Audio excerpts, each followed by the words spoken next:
धन्यवाद सर।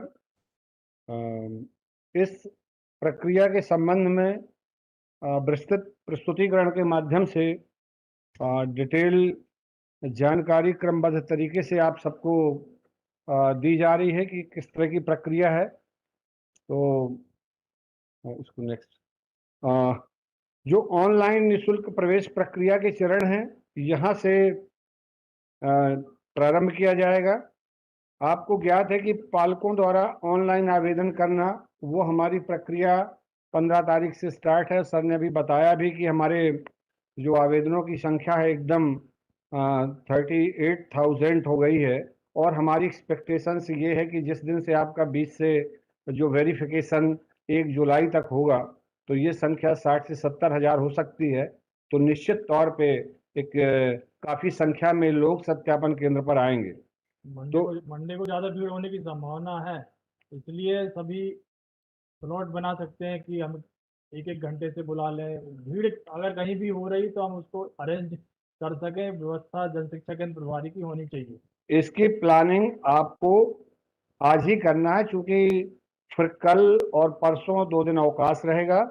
तो जो स्टार्ट है प्रक्रिया वो ये है कि सत्यापन अधिकारियों द्वारा RTMP मोबाइल ऐप से सत्यापन पात्र और अपात्र बच्चों को रजिस्टर्ड करना। तो जब आप मोबाइल ऐप से इस तरह की प्रक्रिया सत्यापन की प्रारंभ करेंगे, तो ये अनिवार्यता इस बात की भी है कि आप इस ऐप को पहले से डाउनलोड करके चेक कर लें। और दूसरी बात यह है कि सत्यापन उपरांत जो पात्र पाए गए बच्चे हैं, उन्हीं बच्चों को लॉटरी के माध्यम से स्कूल का आवंटन होगा। इसलिए ये जरूरी है कि जो पात्र बच्चे हैं उनका सत्यापन काफी संवेदनशीलता के साथ किया जाए। ऑनलाइन लॉटरी के पश्चात आवंटित स्कूलों में प्रवेश लेना, आवंटित जैसे ही बच्चों के स्कूल होते हैं, इसके बाद उनका प्रवेश प्रक्रिया शुरू हो जाएगी। उसका पूरा विस्तृत टाइम टेबल आपको जारी किया गया है। 14/6 का पत्र है, उसमें पूरे डिटेल निर्देश दिए गए हैं। निःशुल्क प्रवेश लिए बच्चों की स्कूल द्वारा मोबाइल ऐप से बच्चे का प्रवेश के समय ही फोटो लेकर एडमिशन दर्ज करना होगा। जैसे ही बच्चे को स्कूल आवंटित होता है और बच्चा स्कूल पहुंचता है, तो उसका फोटो लेकर ही उसका एडमिशन दर्ज होगा। ये बच्चे की प्रवेश से संबंधित प्रोसेस के कुछ बिंदुओं पे आपका ध्यान आकृष्ट किया गया है, यद्यप आप सब बिंदुओं को जानते हैं। अब जो हमारे जन शिक्षा केंद्रों पर प्रवेश प्रक्रिया प्रारंभ होना है, इसमें पहली बात तो यह है कि सभी जन शिक्षा केंद्रों को सत्यापन केंद्र बनाया गया है। और इसमें दूसरी इंपॉर्टेंट बात यह है कि किसी भी जन शिक्षा केंद्र पर कोई भी पालक उपस्थित होकर, भले वो जन शिक्षा केंद्र से संबंधित न हो, तब भी वो सत्यापन के लिए उपस्थित हो सकता है और उसको मना नहीं करना, बल्कि उसका सत्यापन करना है। इसके लिए समस्त जन शिक्षा केंद्र प्रभारी, एक जन शिक्षा केंद्र में जन शिक्षा केंद्र प्रभारी एक, दोनों जन शिक्षक एवं RT मेंटर शिक्षक को RT पोर्टल पर BRC द्वारा मैप किया गया है। यानी न्यूनतम 5 व्यक्ति तो हर जन शिक्षा केंद्र में सत्यापन के लिए हैं ही।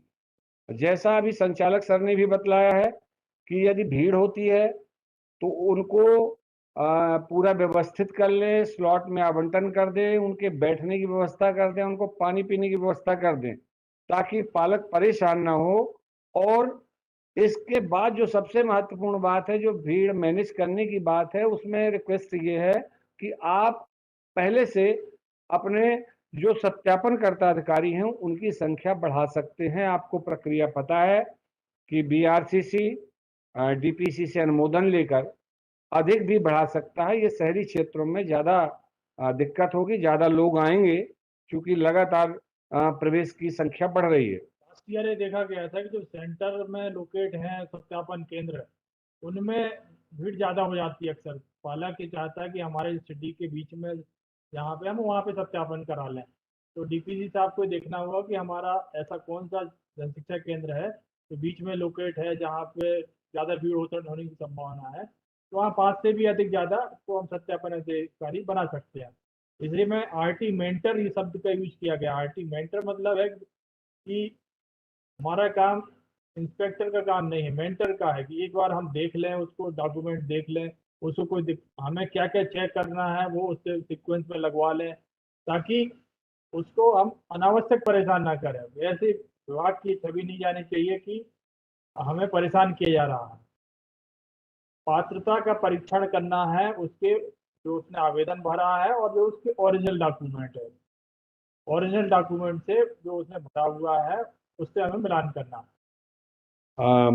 इस प्रक्रिया को करते समय सत्यापन अधिकारी के पास राज्य शिक्षा केंद्र से जो निर्देश जारी किए गए हैं उनमें 14/6 को जो निर्देश जारी किया गया है, जिसमें पूरी प्रवेश प्रक्रिया का डिटेल कैलेंडर के साथ विवरण अंकित है। इसी तरह ये बहुत महत्वपूर्ण है सर। ये जो 14/6/2022 का लेटर है, ये सभी सत्यापन अधिकारियों के पास होना चाहिए। इसमें प्रवेश प्रक्रिया की पूरी जानकारी है। निवास है तो निवास के लिए कौन कौन से डॉक्यूमेंट कंपलसरी है, और उसका अगर डेट ऑफ बर्थ है तो डेट ऑफ बर्थ से संबंधित क्या क्या दस्तावेज हैं, बीपीएल है तो बीपीएल से कौन कौन से डॉक्यूमेंट होने चाहिए, कौन जारी कर सकता है। तो इसमें विस्तृत निर्देश है, हर सत्यापन अधिकारी के पास अवेलेबल इसकी हार्ड कॉपी होना चाहिए। तो डीपीसी साहब और बीआरसी साहब ये सुनिश्चित करा लें कि जितने भी जन शिक्षा केंद्र प्रभारी बनाए हैं, जो सत्यापन अधिकारी बनाए हैं, उनके पास एक एक प्रति इसकी हो। क्योंकि अगर कहीं पर कोई डाउट है, आप निर्देशों को पढ़ सकते हैं तो आप समझ पाएंगे और स्पष्ट भी हो जाएगा। इसमें जैसा कि आप जानते हैं कि ऑफलाइन किसी तरह का सत्यापन नहीं है, पूरी प्रक्रिया ऑनलाइन RTMP ऐप के माध्यम से किया जाना है। इसलिए आवश्यक है कि सत्यापन अधिकारी मोबाइल ऐप को पहले से डाउनलोड कर ले, उसको देख ले कि सही काम कर रहा है कि नहीं कर रहा। आपको पता है कि आपको अपना यूजर नेम और पासवर्ड, यूजर नेम में आपकी यूनिक आईडी यूजर नेम के रूप में रहेगी और पासवर्ड जो आपका होगा, तो इसको एक बार आप चेक कर लें। वहां जाकर आप जाएंगे, फिर कोई समस्या आएगी या आपका मोबाइल सपोर्ट नहीं करेगा या आपका वर्जन दूसरा होगा, तो ये सब दिक्कतें आएंगी। तो इसको आप एक बार प्लीज चेक कर लें। और चूंकि जैसा बताया गया है कि ऑन स्पॉट ही आपको सत्यापन करना है उसकी उपस्थिति में, कई बार जैसा देखा गया कि नहीं, आप अपने डॉक्यूमेंट्स दे दीजिए और डॉक्यूमेंट्स आपने रख लिए और फिर आप भी भूल गए और पता चला उस बच्चे का सत्यापन ही नहीं हुआ। तो ऐसा नहीं करना है, उसके सामने ही करना है उसका सत्यापन। एक यूजर नेम पासवर्ड के संबंध में आपको क्लियर कर दें कि जो आपका एजुकेशन पोर्टल पे जिसके माध्यम से आप पे स्लिप निकालते हो, मतलब जो आपका एजुकेशन पोर्टल पे मान लीजिए BP1234 जो आपका यूजर है वही रहेगा, और एजुकेशन पोर्टल पे जो HRMIS ई सर्विस बुक में जो आपका पासवर्ड है वही पासवर्ड इस पे काम करेगा। तो ये अलग से कोई पासवर्ड नहीं है, आप इस पे काम करते हो। लेकिन सभी से निवेदन है कि आप चूंकि 20 तारीख से चालू हो रहा, तो हो सकता है कुछ लोग पुराना RT मोबाइल ऐप डाउनलोड करके रखे हो। अब 16 तारीख की डेट में नया वर्जन, उसमें कुछ नए फीचर्स जोड़ करके लॉन्च किया गया है, तो उस वर्जन को अपडेट कर लें। अगर आपके पास पहले से है तो आप उसको अपडेट कर लें, अगर नहीं है तो उसको डाउनलोड करके उसको नया इंस्टॉल कर लें। लेकिन RTMP ऐप का जो 16 तारीख का वर्जन है वही रहेगा, 2.11 वर्जन है इसका, वही आपको वहाँ पे काम करना है। तो 20 तारीख से जो चालू हो रहा है, तो 20 तारीख की सुबह सुबह तक 10 बजे के पहले आप सभी के मोबाइल पर वो काम करना चाहिए, ताकि सत्यापन में किसी प्रकार की परेशानी उस समय आपको ना हो। नेक्स्ट, अब इसमें ये ध्यान देने की बात है कि एक बार सत्यापित आवेदन होने के पश्चात दोबारा कोई सुधार संभव नहीं, इसलिए सत्यापन अधिकारी को ध्यानपूर्वक पूरी जिम्मेदारी के साथ सत्यापन करना है। इसमें किसी की तरह की कोई गड़बड़ी ऐसे ना हो कि एक बार अगर आपने उस बच्चे को अपात्र कर दिया तो फिर उसमें आप सुधार नहीं कर पाएंगे, नंबर एक। नंबर दूसरा, इसमें इस बात का भी ध्यान रखना है कि आप अपना जो पासवर्ड है, आप बिजी हैं, आपने दूसरे को दे दिया। सामान्यतः ऐसा होता है कि आपने दूसरे को दे दिया उसने सत्यापन शुरू कर दिया तो उसके दुरुपयोग होने की भी संभावना है, तो ऐसा भी ना करें। आवेदनों के सत्यापन के पश्चात लॉग आउट जरूर करें। लॉग आउट करने के बाद ही दूसरा सत्यापन करें। इस बात का भी ध्यान रखना है, यद्यपि इस प्रक्रिया को और डिटेल टेक्निकल रूप से अभी आपको बताया जाएगा। जिन आवेदनों का मोबाइल ऐप के माध्यम से सत्यापन पूर्ण किया जाएगा, केवल वही मान्य होगा। अतः ध्यान रखें कि जो सत्यापन है वो केवल ऐप के माध्यम से ही आप करें, दूसरा कोई चेंज नहीं करें। यदि कोई भी पालक किसी भी सत्यापन केंद्र में आकर सत्यापन कराना चाहता है, भले उस जन शिक्षा केंद्र का ना हो, तो भी कोई दिक्कत नहीं है, आप उसका सत्यापन वहां पर करें। सत्यापनकर्ता अधिकारी द्वारा सत्यापन प्रपत्र की एक प्रति में हस्ताक्षर करके बीआरसी कार्यालय में रिकॉर्ड के रूप में प्रदान किया जाना अनिवार्य है। जो भी आप करेंगे वो 2 कॉपी लेकर आएगा। एक कॉपी आपको बीआरसी कार्यालय में जमा है। इस अभिलेख को संबंधित बच्चे के रिकॉर्ड के रूप में बीआरसी कार्यालय में सुरक्षित रखा जाएगा। स्पष्ट कर दें, पहले आपको मोबाइल ऐप से वेरिफिकेशन करना है। ऐसा नहीं कि आपने साइन करे भेज दिया, वो मान्य नहीं होगा, उसकी कोई वैल्यू नहीं है। सबसे पहले आपको मोबाइल, जैसे बच्चा आया रिकॉर्ड से आपने उसको वेरिफिकेशन किया, मोबाइल ऐप से वेरिफिकेशन होना है। इसके अलावा कोई वेरिफिकेशन मान नहीं है। वही बच्चे शामिल होंगे जिसको आपने मोबाइल ऐप से वेरिफिकेशन किया है। अगर आपने मोबाइल ऐप से उसको पात्र किया है तो वो लॉटरी में शामिल होगा। अगर आपने उसको अपात्र कर दिया तो वो ऑटोमेटिक रिजेक्ट हो जाएगा। फिर ना तो वो दोबारा एडिट करके फार्म को अपडेट कर सकता है। एक बार रिजेक्ट होने के बाद वो फार्म को अपडेट नहीं कर सकता। मतलब एक बार वेरिफिकेशन कर लिया, उसमें कंडीशन लगी हुई है, अगर कोई भी फार्म एक बार वेरीफाइड हो गया तो फिर वो त्रुटि सुधार वाला ऑप्शन नहीं होता। अगर आपको लगता है कि कोई त्रुटि है इसमें, तो जो भी उसको कराना है पालक को, सत्यापन कराने के पहले करा ले। बिल्कुल ये अच्छे से बता दें सबको। नहीं, इसमें मैं ये भी आपका ध्यान आकृष्ट करूंगा कि यदि कोई पालक कोई डॉक्यूमेंट्स ओरिजिनल लेके नहीं आया या वो कहता है कि मैं दूसरे दिन ले आऊंगा, तो उसको समय दे दें उस दिन और सत्यापन नहीं उस करेंगे। दिन सत्यापन ना करें। और हमारे पास सत्यापन के लिए पर्याप्त दिवस है। अगर वो पूरे डॉक्यूमेंट लिए हैं तो तत्काल कर दें, अगर कोई कमी है तो कमी पूरी करवाएं। कहने का तात्पर्य सिर्फ इतना है कि प्रयास हमारा पूरा हो कि वो बच्चा प्रवेश से वंचित ना रहे, क्योंकि अगर एक बार आपने जल्दबाजी में कर दिया तो फिर वो सुधार नहीं हो पाएगा। इसलिए सत्यापन उपरांत ही पात्र पाए गए बच्चों को ऑनलाइन लॉटरी हेतु सम्मिलित किया जाएगा। जो पात्र बच्चे हैं सिर्फ वही शामिल हो पाएंगे। अतः सत्यापन प्रक्रिया बहुत ही महत्वपूर्ण है, इसमें किसी भी प्रकार की त्रुटि ना हो, इसको बार बार इस ओर आपका ध्यान आकृष्ट किया जा रहा है। ऑनलाइन आवेदन के पश्चात पालक द्वारा आरटी पोर्टल से आवेदन की पावती तथा सत्यापन प्रपत्र डाउनलोड किया जाएगा और इन दस्तावेजों की 2 प्रति प्रिंट निकालकर पालक सत्यापन केंद्र पर उपस्थित होगा। जैसा बताया गया 2 प्रतियों में आएगा, वो एक साथ है दोनों चीजें, आवेदन की पावती और सत्यापन प्रपत्र।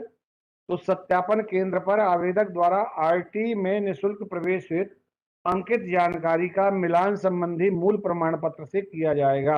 आप दस्तावेजों का मिलान कर लें। कौन कौन से दस्तावेजों को मिलान करना है उसकी एक चेकलिस्ट है। अब इसमें फिर से आपका पुनः ध्यान आकृष्ट किया जा रहा है कि बच्चों को ना बुलाया जाए, गर्मी है, परेशानी होगी। उसका जो उनके जो पालक हैं वो आएंगे, बच्चों के आने की आवश्यकता नहीं है, क्योंकि आपको उनके डॉक्यूमेंट्स चेक करना है, मिलाना है। और ये डॉक्यूमेंट्स जो आपको मिलाना है, ये फिर से एक बार आपको पूरी जो चेकलिस्ट बनाई गई है, ऑनलाइन आवेदन की पावती तथा सत्यापन प्रपत्र 2 प्रति में, आरक्षित कोटा से संबंधित प्रमाण पत्र जैसे अनुसूचित जाति, अनुसूचित जनजाति वर्ग में से उनका जाति प्रमाण पत्र, बीपीएल कार्ड, अंत्योदय कार्ड, जिस निवास क्षेत्र के स्कूल हेतु आवेदन किया गया उसका निवास प्रमाण पत्र, जन्म प्रमाण पत्र, आवेदन में अंकित मोबाइल नंबर एक पालक के पास ओटीपी हेतु उपलब्ध हो, आधार कार्ड, ये पूरा इसमें डिटेल विवरण भी निर्देश जो जारी किए गए हैं 14/6/22 के लेटर में, उसमें इसका डिटेल भी दिया गया है। तो आप उस पत्र को रखेंगे, तो अगर कोई बिंदु समझ में लगता है कि जन्म प्रमाण पत्र किसका हो तो वो भी आप देख सकते हैं। कोई जाति प्रमाण पत्र, कोई भी अगर डाउट है तो उसमें डिटेल निर्देश भी दिए गए हैं। तो सर मैं क्लियर कर दूं इनको कि आपको देखना, जैसे आरक्षित कोटा हो सकता है कि बच्चा वो बीपीएल कोटा का हो और एससी का भी हो। उसमें उसने जो दर्ज किया है, आरक्षित कोटा जो भी डाला है, आपको उसको चेक करना है। अगर वो बीपीएल डाला है तो बीपीएल कार्ड, उसका डॉक्यूमेंट देखना है, बीपीएल और है उसका ओरिजिनल उसके पास।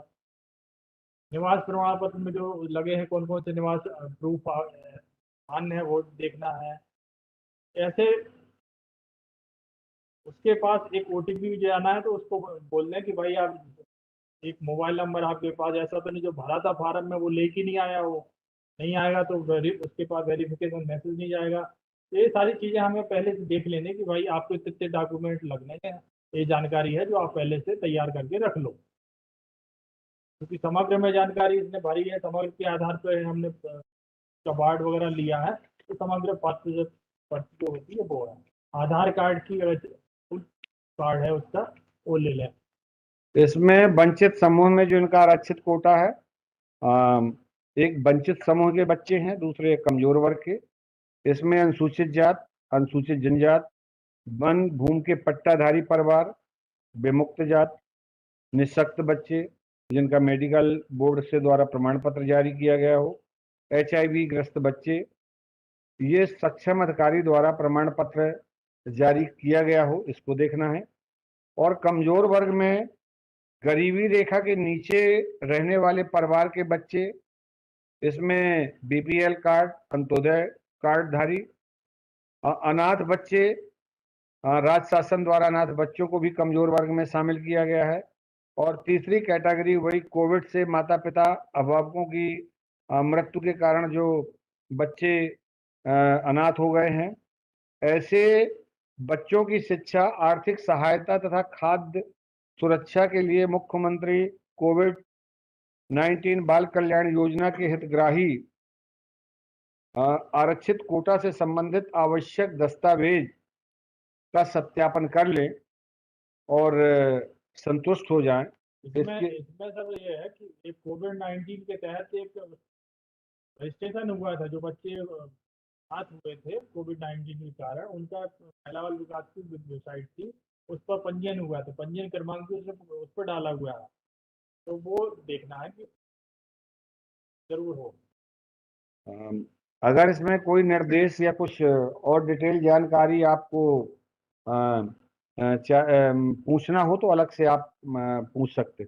निवास प्रमाण पत्र, प्रवेश के लिए जो पात्रता है उसमें निवास का प्रमाण पत्र, बच्चा जिस ग्राम वार्ड का निवासी है उससे संबंधित निवास प्रमाण पत्र की मूल प्रति संबंधित पालक द्वारा उपलब्ध कराई जाएगी।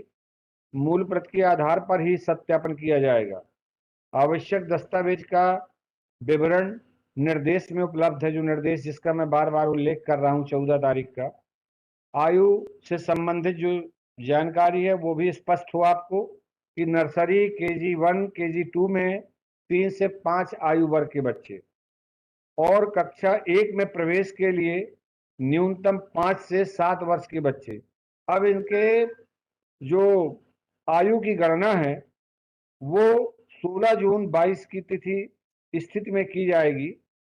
तो उसकी डेट आप देख लें कि वो उस न्यूनतम आयु सीमा में बच्चा हो, तभी उसका सत्यापन हो पाएगा। सत्यापन अधिकारी को यह भी देखना कि आवेदन में दर्ज जन्म तिथि सक्षम अधिकारी द्वारा जारी मूल प्रमाण पत्र पालक द्वारा उपलब्ध कराया जाए। अगर उस समय उसके पास नहीं है तो उसको अवसर दे दें और वो प्रमाण पत्र ले आए। तो ये कंडीशन वैसे पोर्टल पे हम लोगों ने लगा के रखी हुई है कि अगर वो 16 जून 2022 की स्थिति में 3 से 5 की एज क्राइटेरिया फुलफिल कर रहा है तो नर्सरी KG1 KG2 के लिए अप्लाई कर पाएगा। और अगर 5 से 7 कक्षा 1 के लिए प्रवेश के लिए अप्लाई कर रहा है तो 5 से 7 उसकी एज लिमिट होनी चाहिए 16 जून 2022 की। तो कंडीशन लगा के रखी हुई है जनरली। हमें नहीं लगता कोई फार्म ऐसा होगा कि जो ऐसा इस क्राइटेरिया के बाहर का होगा, फिर भी अगर आप रैंडमली देखना चाहते हैं तो देख सकते हैं।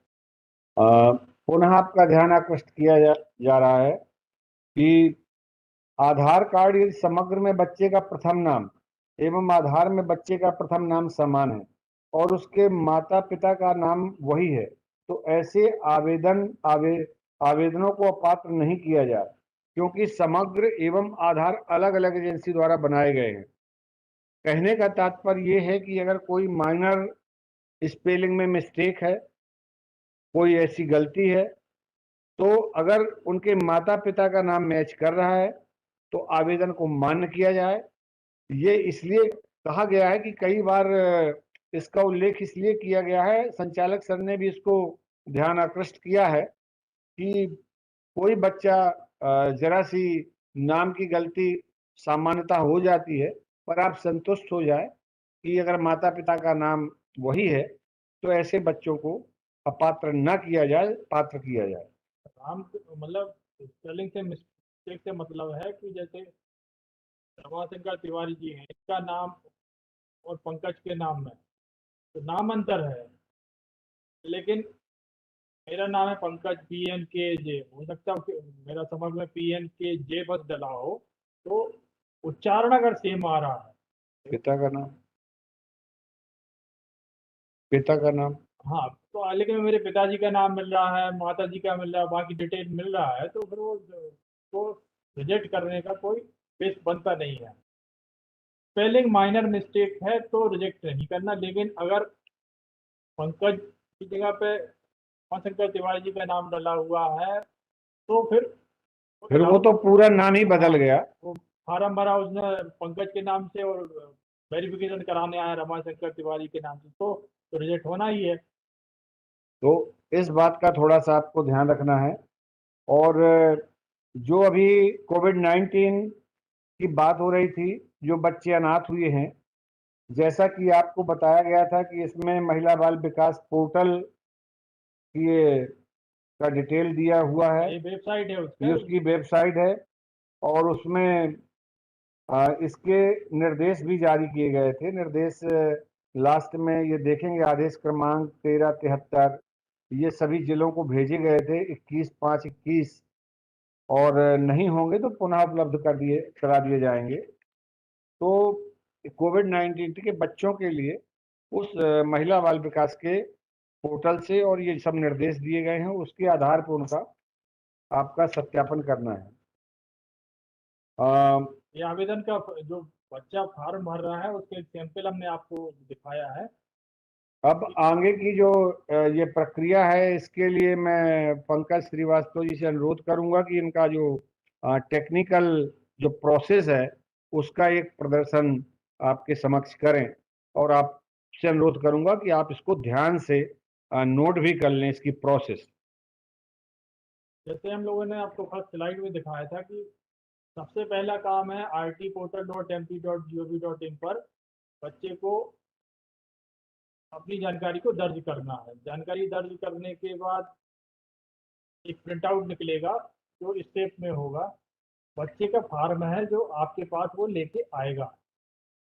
इसमें आप देखें आवेदन क्रमांक है, इसमें एप्लीकेशन ID महत्वपूर्ण है। जब आप स्कैन करोगे QR कोड से तो मोबाइल ऐप से जो राइट साइड में आपको दिख रहा है QR कोड, उसको स्कैन करना है।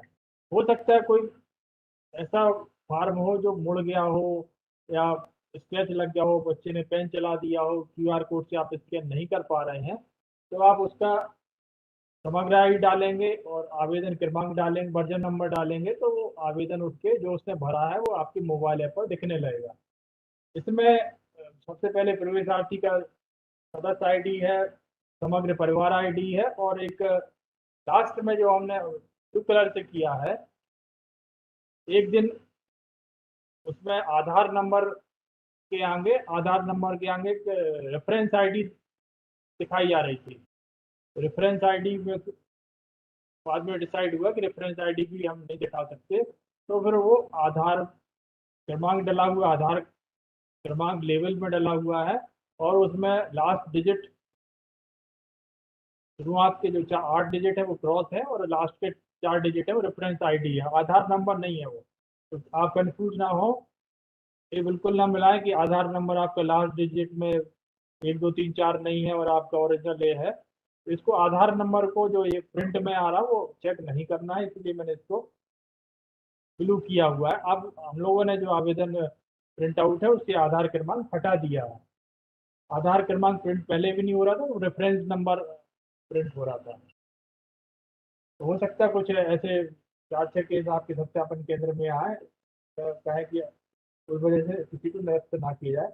और इसमें डेट ऑफ बर्थ है उसका, किस कोटे से आरक्षित श्रेणी संवर्ग, मतलब जो आपको देखना है कि प्रवेशार्थी ने कौन सा आरक्षित श्रेणी संवर्ग, मतलब आरटी कोटा में किस कोटा के माध्यम से एडमिशन चाहा है, डी नंबर पे वो दिखता है, उसी का डॉक्यूमेंट आपको देखना है। समग्र आईडी डालिए तो समग्र पात्रता पर्ची होगी उसके पास, आधार कार्ड होगा, और प्रवेशार्थी का नाम जो इन दोनों में आधार में नाम था वो हम लोगों ने इसमें दिखाया कि बच्चे का नाम जो आधार में है वही उसको, जैसे उसने आधार नंबर डाल के डाला तो एक ई-केवाईसी कराई आवेदन करने के पहले। लास्ट ईयर तक हम केवल आधार नंबर भरवाते थे, इस बार संचालक महोदय के द्वारा एक बहुत अच्छा इनिशिएटिव लिया गया है कि हम सभी बच्चों का ई-केवाईसी शुरुआत में करा लिया है, ताकि बच्चे की किसी की जानकारी गलत ना आए। बच्चा जो आए बिल्कुल एकदम उसको बाद में किसी प्रकार का परेशानी का सामना ना करना पड़े, और उसकी पूरी जानकारी अथेंटिक रहे। तो पूरी आधार से जानकारी को यहाँ पे फॉर्म में फिल किया गया है। और जो यहाँ पे आपको दिख रहा है कि प्रवेश हेतु कक्षा चयन का विवरण, उसने कौन सी कक्षा हेतु चयन किया है। जैसे नर्सरी के लिए यहाँ पे दिख रहा है आपको कि नर्सरी बच्चे ने चयन किया हुआ है। नर्सरी के लिए चयन किया है तो उसकी 16 जून 2022 की स्थिति में 3 से 5 एज ग्रुप होनी चाहिए, वो उसी के अनुसार फार्म भी भर पाया है। और एज चॉइस भरी हुई है। ये जब आप मोबाइल ऐप से स्कैन करोगे तो ये पूरा फॉर्म आपके मोबाइल पर भी दिखेगा, और हार्ड कॉपी भी लेके आएगा बच्चा, उसने कौन कौन सा स्कूल भरा हुआ है दिखाया गया है। यहाँ पे जी कॉलम में जो है आवेदन हेतु उसके द्वारा चुनाए गए जन शिक्षा केंद्र, हो सकता है उसने यहाँ पे जन शिक्षा केंद्र, जैसे यहाँ पे फन्ना शहरी पुराना शहर लिखा हुआ है कि जैसे जहांगीराबाद सिलेक्ट किया हुआ है, लेकिन अब वो दूसरे जन शिक्षा केंद्र में उपस्थित हो गया, तो हम ये उसको कह के रिजेक्ट नहीं करेंगे, भाई आपने तो सिलेक्ट किया हुआ जहांगीराबाद, आप जहांगीराबाद में ही जाओ। हो सकता है कि वो अपने किसी दूसरे शहर में गया हो, अपने नाना नानी के यहाँ गया हो, और इस क्योंकि टाइम पीरियड कम है, 15 दिन के कारण है वो नहीं आ पा रहा है, तो उसको ये भी सुविधा दी गई है कि अगर वो किसी दूसरे मध्य प्रदेश के किसी दूसरे जिले में जाकर भी सत्यापन कराना चाहता है तो आज की स्थिति में जहाँ पे उपस्थित है वो वहाँ पे भी अपने मूल डॉक्यूमेंट लेकर के वेरिफिकेशन करा सकता है। ये लास्ट ईयर कुछ लोगों ने किया था कि जो भी प्रिंट है आप तो वहाँ जाओ, ऐसा देशों में नहीं है। वो उसने सिलेक्ट किया है, उस समय की हो सकती है उसकी परिस्थिति यही हो कि वो जहांगीराबाद में उसको कराना हो, लेकिन आज अचानक कोई परिस्थिति ऐसी आ गई हो कि वो उसको कहीं बाहर जाना पड़ गया हो, तो वो करा सकता है कहीं भी वेरिफिकेशन। जो आपको अभी पीछे बोला गया था कि आपको वेरिफिकेशन करना है, वेरिफिकेशन करना है तो इसी आवेदन पत्र में दूसरा पेज जो आता है सत्यापन प्रपत्र है, जो हार्ड कॉपी में आएगा सत्यापन प्रपत्र वो है। इसमें आ नंबर है, अगर आपको बच्चे की पूरी जानकारी आपने संतुष्ट है तो इसमें आ नंबर में आपको साइन करना है। ऑनलाइन लौटी प्रक्रिया है और किसी बच्चे को पात्र कर रहे हो तो इसमें लिखा है कि हमने सब दस्तावेजों से मिलान कर लिया, तो बच्चा पात्र पाया गया और उसको आप साइन करेंगे। अगर किसी बच्चे को अपात्र कर रहे हैं तो फिर वो इसमें किस कारण से अपात्र कर रहे हैं वो इस पर किया हुआ है, इसमें साइन करने। ये है वेरिफिकेशन के बाद जो आपको साइन करके देना है उसकी बात कर रहा हूँ। अब मोबाइल ऐप के थ्रू आपको कैसे वेरीफाइड करना है, वो सबसे पहले जैसे बताया कि आपको अगर RTMP ऐप आपके मोबाइल में पहले से इंस्टॉल्ड है तो आप उसको अपडेट वर्जन उसका जो है वर्जन 2.11, डेट है उसकी 16 जून 2022, इसको अपडेट करेंगे। अपडेट वर्जन का अपडेट करें यहाँ पे, और अगर आपके उसमें नहीं है तो फिर आप नया इंस्टॉल कर लें, डाउनलोड है ना। डाउन तो गूगल प्ले स्टोर से डाउनलोड होगा। तो सभी जन शिक्षा केंद्र जो सत्यापन अधिकारी हैं हमारे, उनको 20 तारीख के पहले एक ऐप डाउनलोड कर लेना है अपने मोबाइल पर। एक बार देख लेना है अपने यूजर नेम पासवर्ड से लॉगिन हो रहा है, नहीं हो रहा है, हो सकता है कि आपका पासवर्ड काम नहीं कर रहा है, तो उसमें एजुकेशन पोर्टल पे आप फॉरगेट पासवर्ड का ऑप्शन है, उससे आप फॉरगेट पासवर्ड से अपना पासवर्ड रीसेट कर लीजिए। और फिर भी नहीं हो रहा है आपके पास, तो फॉरगेट पासवर्ड से पासवर्ड रीसेट तभी होगा जब आपके में उसमें आपका मोबाइल नंबर डला हो, तभी वो आपको पासवर्ड आएगा। हो सकता है कि आपको पासवर्ड नहीं आ रहा, तो निश्चित है कि आपके पास जो मोबाइल नंबर का दर्ज है वो कोई पुराना नंबर आपका दर्ज है। तो हमने जिला शिक्षा केंद्र पर मोबाइल नंबर अपडेट करने का ऑप्शन दिया हुआ है। आप उनको अपना ईमेल आईडी बताएंगे तो वो हमारे प्रोग्रामर जितने साथी हैं वो आपका मोबाइल अपडेट कर देंगे, ताकि उससे आपको फॉरगेट पासवर्ड के माध्यम से पासवर्ड प्राप्त हो जाएगा। पुराने वर्जन से, अगर आपका पुराना वर्जन है 16/6/2000 की डेट के पहले का है, तो बार बार अनुरोध है उस वर्जन से आपको वेरिफिकेशन नहीं करना है, नहीं तो वो त्रुटिपूर्ण हो जाएगा। लेटेस्ट वर्जन ही डाउनलोड करें। अब जैसे ही आपने लेटेस्ट वर्जन डाउनलोड किया तो एक यहाँ पे आएगा मोबाइल ऐप खुल के आ जाएगा, RTMP ऐप। और उसमें जैसे ही करेंगे तो यहाँ पे सबसे पहले है सत्यापन अधिकारी हेतु सेवाएं। RTMP ऐप में सत्या जो पहला मेनू है वो है RTMP में सत्यापन अधिकारी हेतु सेवाएं। उस पर क्लिक करेंगे तो आपसे पूछेगा कि आप लॉग इन करिए। लॉग इन कर लिया आपने अपने यूजर नेम पासवर्ड से, फिर आवेदन को सत्यापित करिए। यहाँ पे जो हमने सर्किल पर बनाया हुआ है आवेदन सत्यापित करें, उस पर आप यहाँ पे जो दिख रहा है आवेदन सत्यापित करें, इस पर क्लिक करेंगे तो आपको मोबाइल ऐप पे राइट साइड में जो दिख रहा है QR कोड को स्कैन करें। QR कोड मतलब ये आप भली भांति QR कोड जानते हैं। आप केवल अपना QR कोड को ओपन करेंगे और उस पर रखेंगे तो वहाँ पे वो आपको सत्यापित होकर पूरे बच्चे की पूरी जानकारी जो भरी है उसमें वो आपको दिखेगी। इस फॉर्म में दिखेगी कि आपको उसमें लिखा है कि बच्चे का समग्र आईडी ठीक है, मैंने मिला लिया, बच्चे का आधार नंबर, बच्चे का पास प्रमाण पत्र, बच्चे की बाकी जो जानकारी है। 9 पॉइंट है इसमें। सभी, अगर कोई बच्चे को पात्र कर रहे हैं आप, तो सभी में 9 में 9 उसमें टिक होना अनिवार्य है, सही हाँ में। अगर आप किसी बच्चे को देखते हो कि डॉक्यूमेंट नहीं है तो नहीं, जैसे आप सेलेक्ट करोगे उसमें उस पॉइंट में, तो उसका आपको कारण दर्ज करना होगा कि वो बच्चा जो आप रिजेक्ट कर रहे हो उसका मान लीजिए 8वें नंबर बिंदु का है, तो आप उसको ये कर रहे हो कि इसका डेट ऑफ बर्थ के अनुसार मिलान नहीं होता है। डेट ऑफ बर्थ भरी है और जो आपको जन्म प्रमाण पत्र दिखा रहा है मिलान नहीं कर रहा, तो आपको उसमें लिखना होगा कि कारण से हम उसको नहीं कर रहे। जैसे आप नहीं का स्क्रॉल करोगे तो आपको उसमें कारण भी दर्ज करना अनिवार्य है। जब तक कारण दर्ज नहीं करेंगे तब तक वो आगे नहीं बढ़ेगा। उसमें 9 बिंदु में अगर आप कोई भी कारण नहीं करते हैं तो पात्र नहीं होगा बच्चा। इसमें जो लास्ट कॉलम है साल जोड़ा गया है, बच्चे का समग्र आईडी में नाम क्या है और आधार में नाम क्या है, लास्ट में दिखाया गया है।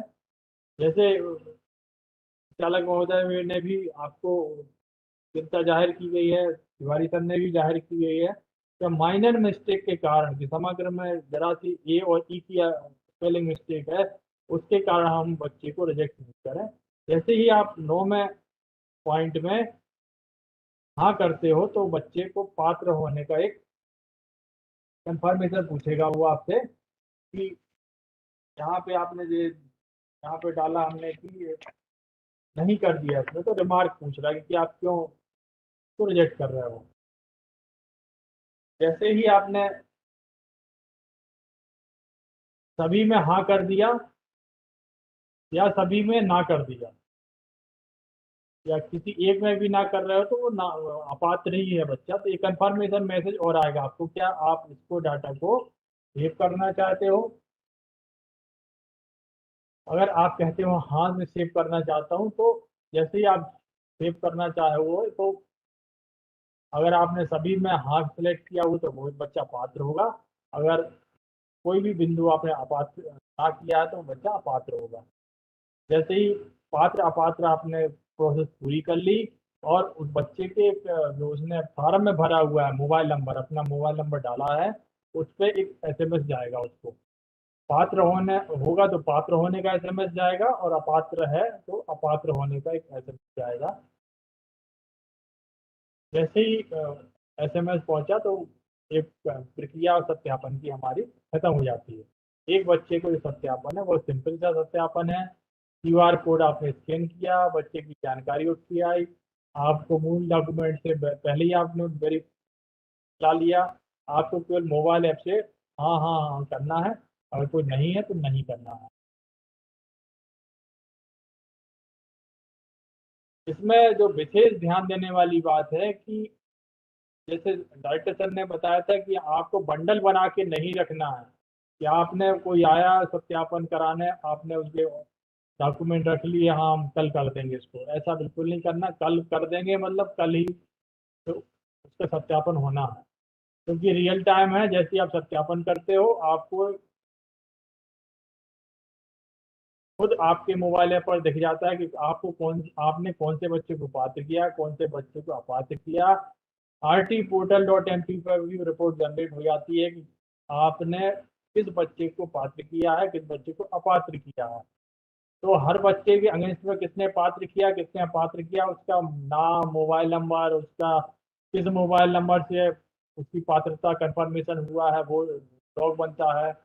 तो अपना पासवर्ड किसी को भी आपको शेयर नहीं करना है, क्योंकि अगर आपने पासवर्ड किसी को दे दिया और उसने पात्र बच्चे को अपात्र कर दिया, पात्र बच्चे को पात्र कर दिया, तो सारी जिम्मेदारी आपकी आएगी। कोई भी, मैं आपको थोड़ा गाइड कर दूं, मोबाइल ऐप में लॉग आउट अपने आप नहीं होता। किसी भी मोबाइल ऐप में बैंकिंग के अलावा कोई भी मोबाइल ऐप ऐसा नहीं है जिसमें ऑटोमेटिक लॉग आउट होता है। तो अगर आपने काम कर लिया, आज का दिन खत्म हो गया, अब आप घर जा रहे हैं, तो आप अपने मोबाइल ऐप को में लॉग आउट बटन है, लॉग आउट कर लीजिए, ताकि आपसे गलती होने की संभावना ना रहे, किसी को द्वारा उसका दुरुपयोग ना किया जा सके। एक मोस्ट बात है इसमें कि आपने पात्र कर दिया या अपात्र कर दिया। पात्र कर दिया तो कोई बात ही नहीं है, लेकिन अगर किसी बच्चे को आपने अपात्र कर दिया, अपात्र कर दिया मतलब वो सिस्टम से हट गया, बच्चा सिस्टम में अब वो बच्चा नहीं है, मतलब उसका फॉर्म रिजेक्ट हो गया। अब कल के दिन वो चाहे कि हम अपनी त्रुटि सुधार लें जिस कारण से आपने अपात्र किया, या कोई भी कारण था, आपने कहा कि हम रिजेक्ट आज वेरिफिकेशन कर दे रहे हैं, तो त्रुटि सुधार करा लेना, दोबारा आना और हम दोबारा से वेरिफिकेशन कर देंगे। तो दोबारा से वेरिफिकेशन नहीं होगा और ना ही वो फार्म को एडिट करके त्रुटि अपनी सुधार कर पाएगा। बहुत इंपॉर्टेंट बात है, वेरिफिकेशन के बाद त्रुटि सुधार पोर्टल पे नहीं होता। उसमें कंडीशन लगी हुई है, वेरीफाइड बच्चा जैसे ही होता है, चाहे वो पात्र हो या पात्र हो, फिर वो त्रुटि सुधार नहीं कर सकता। अगर आपको, जैसे तिवारी सर ने बताया कि आपको लगता है कि वो 9 डॉक्यूमेंट में से कोई डॉक्यूमेंट आज लेके नहीं आया, वो कह रहा है कि साहब मैं कल ले आऊंगा, तो उससे बोल दो भैया कल ले आना, कल ही हम वेरिफिकेशन मोबाइल से करेंगे आपका, और तभी हम रजिस्टर करेंगे उसको। तो ये बिल्कुल ऐसी अच्छे से आपको पता होना चाहिए बात, और पालक को भी पता होना चाहिए कि हमने वेरीफाई कर दिया, और वेरिफिकेशन के बाद कोई उसमें चेंजेस नहीं हो पाएंगे। ऐसे ही कोई बच्चा, अगर आपने बच्चा अपात्र है, आपने पात्र कर दिया, तो फिर वो उसमें भी कोई परिवर्तन होगा नहीं। अपात्र अपात्र करने की संपूर्ण जिम्मेदारी हमारे सत्यापन अधिकारी को दी गई है। जन शिक्षा केंद्र प्रभारी को इसका पूरा हेड बनाया गया है, ताकि उनकी देखरेख में पूरी व्यवस्थाएं सुनिश्चित हो जाए, ताकि कोई बच्चा परेशान ना हो, पालक परेशान ना हो, किसी तरीके से कोई को भीड़ की स्थिति निर्मित ना हो। और अगर किसी भी प्रकार की आपको जन शिक्षा केंद्र प्रभारियों को परेशानी है उस पीरियड में, ऐप के संबंध में कोई है, तो आपका इलाके हमारे पॉइंटर हैं जो आज इस स्थिति में जुड़े हुए हैं, उनको बता दें। जिला शिक्षा केंद्र प्रोग्रामर हैं, पीआरसी हैं हमारे ब्लॉक में, पीपीसी साहब हैं, उनको आप बता सकते हैं। और इसमें किसी प्रकार का अगर आपको कुछ भी करना है 20 तारीख के पहले कर लीजिए। और निर्देशों का एक हार्ड कॉपी सभी डीपीसी साहबान, सभी बीआरसी साहबान से निवेदन है, और चालक महोदय के निर्देश भी है कि हर सत्यापन अधिकारी के पास इनकी हार्ड कॉपी अनिवार्यतः उपलब्ध होनी चाहिए, ताकि कोई कंफ्यूजन की स्थिति ना बने। और तो कुछ इसमें मैं आपका ध्यान एक दो बिंदुओं पर और आकृष्ट करूंगा कि पालकों को भी आपको बताना है कि इसमें पर्याप्त समय है, कोई जल्दबाजी ना करें। ऐसा ना और एक ही दिन पूरी भीड़ इकट्ठी हुई। हाँ, और आपसे अनुरोध ये भी है कि आप स्थानीय समाचार पत्रों में इसका मैसेज भी जाता रहे। और जो सबसे महत्वपूर्ण बात है वो ये है कि ये भी देखा जाएगा, कई बार जो हमने देखा कि जो सत्यापन करता अधिकारी है उसने कहा कि ठीक है भाई, ऐसा है कि मैं लास्ट कर लूंगा, अंतिम दिन कर लूंगा, और अंतिम दिन बहुत ज़्यादा भीड़ हो जाती है या सत्यापन नहीं हो पाता। तो हमें क्रमशः जिस दिन जो लोग आ रहे हैं, अगर उसमें कोई कमी नहीं है तो उसी दिन करना है। और ये नहीं कि भाई मैं उस समय छुट्टी पर था इसलिए मैं नहीं कर पाया। अगर आप छुट्टी पे थे तो चूंकि सत्यापनकर्ता अधिकारी वहाँ पर मिनिमम 5 हैं, और भी अधिक बढ़ाने की बात कही है, तो हम ये भी देखेंगे कि किस जन शिक्षा केंद्र में कितना सत्यापन हुआ। और निश्चित तौर पे वहाँ की सत्यापन की संख्या भी इस बात का घोतक होगी कि कहाँ पर ज़्यादा गंभीरता से काम किया गया, कहाँ ज़्यादा लोग आए और कहाँ सत्यापन हो रहा है, इसकी पर डे की रिपोर्ट भी आएगी। तो कहने का तात्पर्य ये है कि पर डे की रिपोर्ट से भी ये पता चलेगा कि किस जन शिक्षा केंद्र में कितने सत्यापनकर्ता लोग आ रहे हैं। तो एक तो ये ध्यान देने की बात है। दूसरी बात ये है कि वो पिछले साल कई पालक को ये मैसेज नहीं पहुंच पाया था कि उन्होंने फार्म भरा, फिर वो सोचे कि हमने फार्म भर दिया, अपने आप लॉटरी हो जाएगी। तो अपने आप लॉटरी नहीं उनको शामिल नहीं होंगे वो बच्चे जब तक वो वेरिफिकेशन नहीं कराएंगे। तो मैसेज भी ये बहुत जरूरी है, बहुत ही जरूरी है। ये बिल्कुल सही है कि जो पालक हैं वो समझते हैं कि हमने आवेदन कर दिया यानी हमारा एडमिशन हो गया। तो आपसे रिक्वेस्ट है कि इसको मैसेज करिए, उनको खबर करिए और समाचार पत्रों में दीजिए। आरटी के अंतर्गत जो भी प्रवेश प्रक्रिया है, जो भी निर्देश दिए गए हैं, इसका लगातार मैसेज भी नीचे जाए। अभी जो हम देख रहे हैं, जैसे अभी 38,000 के आसपास, 38,000 से भी अधिक आवेदन भर दिए गए हैं। तो जब हम जिले वाइज देख रहे हैं तो कुछ कुछ जिले में ज़्यादा संख्या में लोगों ने अप्लाई किया है, कुछ जगह नहीं किया है। क्योंकि हमारे पास जो फीडबैक है वो ये है कि कई बार जानकारी नहीं मिल पाती, सूचना का अभाव रहता है।